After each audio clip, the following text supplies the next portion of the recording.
മയക്കുമരുന്ന് കടത്ത് കേസിൽ കുവൈത്തിൽ 2 മലയാളികൾക്ക് വധശിക്ഷ. കോഴിക്കോട്, തൃശൂർ സ്വദേശികൾക്കാണ് ക്രിമിനൽ കോടതി വധശിക്ഷ വിധിച്ചത്. ഇരുവരും മയക്കുമരുന്ന് കച്ചവടം നടത്തിയതായി അന്വേഷണത്തിൽ തെളിഞ്ഞതായി കോടതി വ്യക്തമാക്കി. അന്താരാഷ്ട്ര മയക്കുമരുന്ന് ശൃംഖലയുടെ ഭാഗമായി പ്രവർത്തിച്ചെന്ന് കണ്ടെത്തിയാണ് 2 മലയാളികൾക്ക് കുവൈറ്റ് ക്രിമിനൽ കോടതി വധശിക്ഷ വിധിച്ചത്. 2 ഇന്ത്യക്കാർക്ക് വധശിക്ഷയെന്ന വിവരം ഇന്നലെ പുറത്തുവന്നിരുന്നുവെങ്കിലും മലയാളികളാണെന്ന് സ്ഥിരീകരിച്ചിട്ടില്ല.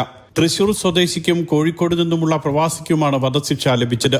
ഇരുവരും കുവൈറ്റിൽ വീട്ടുജോലിക്കാരായിരുന്നു. കഴിഞ്ഞ വർഷം ഓഗസ്റ്റിലാണ് കേസിനാസ്പദമായ സംഭവം നടന്നത്.